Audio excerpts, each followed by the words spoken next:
Hello, hello, hello. Jenna Cantor here with Kevin Morris, who is an athletic trainer and awesome. We met here at where I'm doing my current clinical, and he started talking about gait and assessing gait with me. Yes. And it was just so casual, and I didn't know he was an athletic trainer. I thought he was a physical therapist in that moment, though he had already told me, but I, of course, forgot. My memory's so great. And in that moment, I realized he just was just as knowledgeable, and if not, really just had such a well-trained eye on how to assess gait. And it got me to thinking, I want to bring him on because we have, these discrepancies of who does what in what field, and I'm like, let's not battle it out. Let's collaborate so then we know when we need to refer to each other and really be a team. So have been very excited about having you on here with me, Kevin. And so what we're going to start off with is Kevin's going to explain what he does when first doing an initial eval. So not on the field, because we know that, of course, that's where he's like, wait, is this like on a football field? No, like in an office, so we can really see similarities and differences between us. And from our private conversations, we've actually learned there aren't really that many differences. So a patient comes in for initial eval. So big picture, what do you do?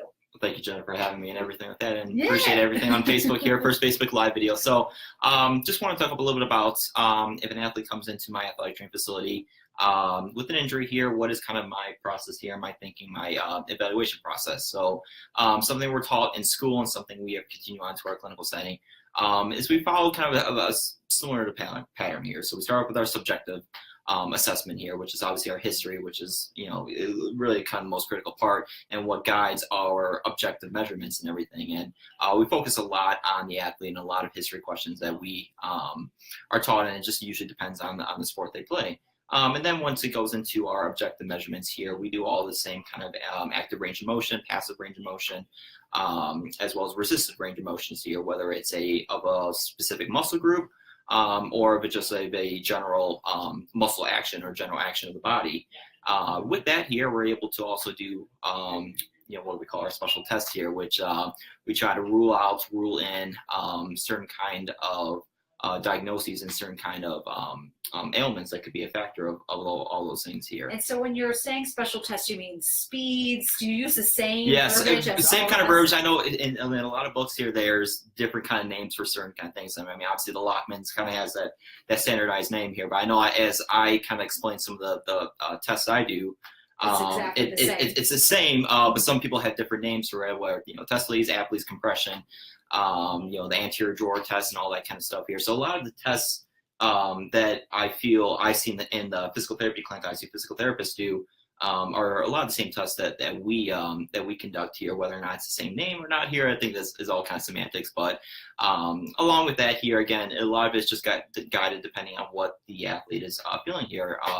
We're comfortable with any kind of neurocognitive test here, whether it's dermatomyotome tests or any kind of actions like that here. So and then we make our assessment here, and then pretty much goes into our plan of action after that here. So okay, so I'm going to dive in a little bit more. So in your subjective, do you ask about medications? Do you ask about who they've seen before?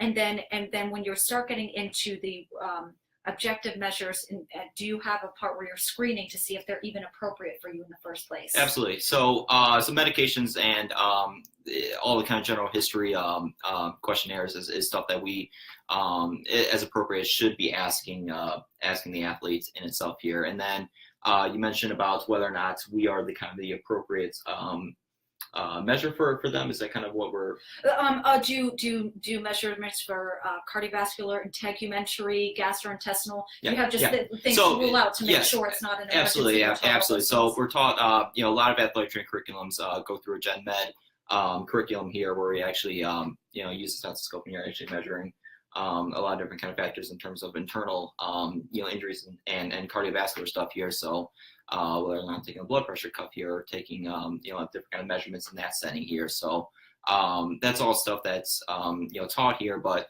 I will say that a lot of kind of the internal stuff and anything like that here is enlightened in the athletic training curriculum. I don't think it's taught as well as I think it really could be. And I For think that's rules. something So that for ruling out. ruling out, yes, Yeah. I think that's something that we, absolutely. Okay, so there's a little Yes. difference there. A little difference there. It's good to know these differences, because there's so many similarities. Also, joint mobs. You guys are taught joint mobs. Yes. And Yep. everything. Yep. So you do that as part of your assessment as Yes, well. absolutely. Joint mobilizations. Everything again up until the manipulation part here, which goes against our scope of practice here. So we are able to do anything from 1 to 4 or 5. Yeah. Yeah. Because you don't want to go into the No, chiropractic. exactly. Yes. Same thing for us. Yes. Same thing for us. Mhm. Then how about when? So we did that. So we found out that difference, which is very interesting. What about? Oh, I'm drawing a blank because we were talking about. Oh, okay. So I'm going to sidetrack now. So Yep. this is when we're at the eval. So we've done this. So now let's move on to treatment. Mhm. So when you go on to treating a patient, and I'm just going to stab this in the bullet because we already discovered this difference, Yep. was that we as physical therapists, we're taught more in school how to progress from, step by step. And you don't go into that much depth. We obviously go into a lot of depth in terms of progression, in terms of going through an exercise program. I think to the factor of looking at pre and post-operative patients and be able to take that into a little bit more of an account here. I believe that I think physical therapists have a greater depth of knowledge in that here. I think that's just part of the curriculum that takes them from point A to point B. As an athletic trainer, and athletic trainers out there, they feel pretty comfortable about taking someone from an acute injury or a kind of chronic injury and progressing them through their rehab program.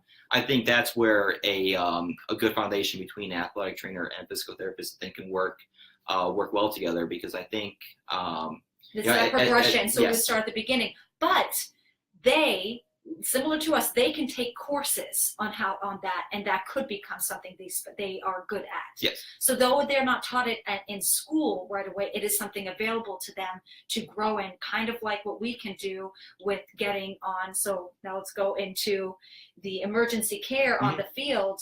We are not necessarily taught this in school, but we can get that training Absolutely. as well, even though we're not taught in school to basically do what you're doing on the field. So this is where the lines can get kind of blurred between us, though there are clear where you're going, okay, so I see this is where we pass back and forth. But some people, if they decide to take those extra courses or are able to, that's where it could get a little confusing. Yes. You're going, wait, yes. And so I think, from all of this, do you think there's anything else that we may have missed from this?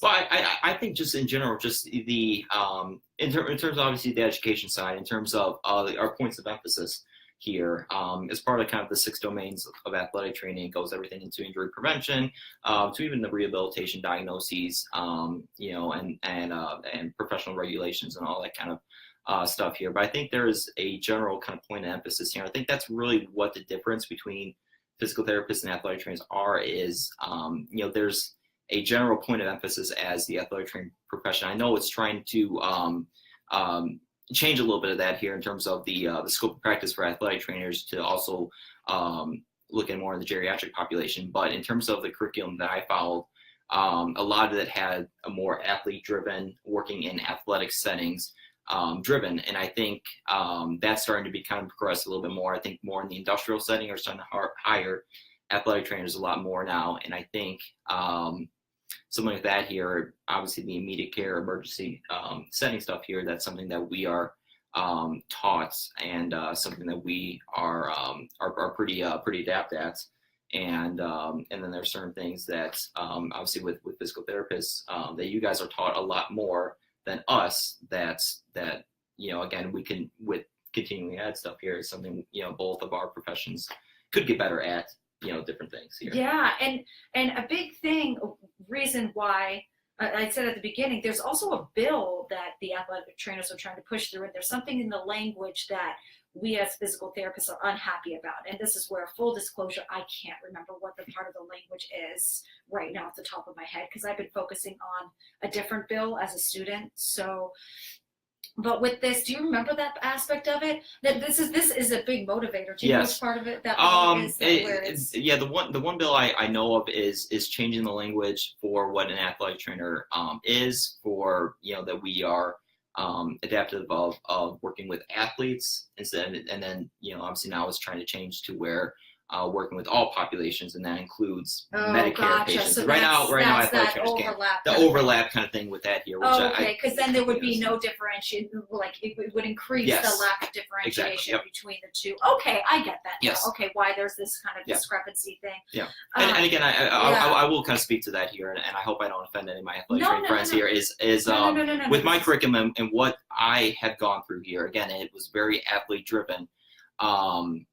We had a couple clinical gen med rotations that we completed here, but for me personally, I felt like I did not get an adequate amount of experience working with Medicare patients. And there is such a critical difference between working with an athlete and working with more of a geriatric population, where you kind of have to take a lot of more things into account.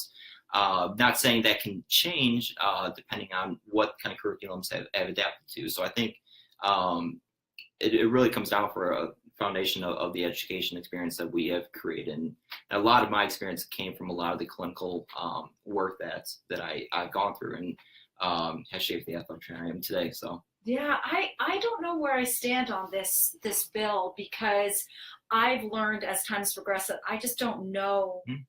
I don't fully know what people do, what you have learned in school, and what other people have learned in school with what they do. I'm so focused, understandably so, on just physical therapy. I need to learn these things. And then as I've gotten more passionate about advocating for the profession, that's where I'm learning, scope of practice, And I'm going, okay, that's great. But I don't know what they've been taught in the first place, these other professions. So why would I, who are we to make any judgments until we've actually fully educated ourselves on what each people do? A big thing within physical therapy is we're going, we need to let the world know that exactly what physical therapy does and stuff, which of course I totally agree. But the same goes for every single other profession, because if we're not educating about what every single profession does, that kind of parallels with us and sometimes overlaps, then that's only just going to create further confusion if we can't even explain to our patients what the differences are and how we can really work together, and where the similarities are as well. Because the last thing we want to do is really have this big competition. We have a huge population of people, and if everybody actually came and rushed in to get the help they should have gotten in the first place, we wouldn't be able to handle the amount of people who would come in the first place. That is the reality. So we need each other, and with that being said. So thank you so much for coming on Thank here. Thank you, Jen. I appreciate it here. Thank you, everyone. Yeah, I hope this was helpful. Everyone, if you have any questions, please post here. You can private message me. Kevin's a great resource. He's super intelligent. I'm telling you, man, I just want to listen to him talk about gait, because that alone, it was things that I learned in PT school. And I was going, he's got it down. I want to get better at seeing things. So yeah, great. Thank you. All right.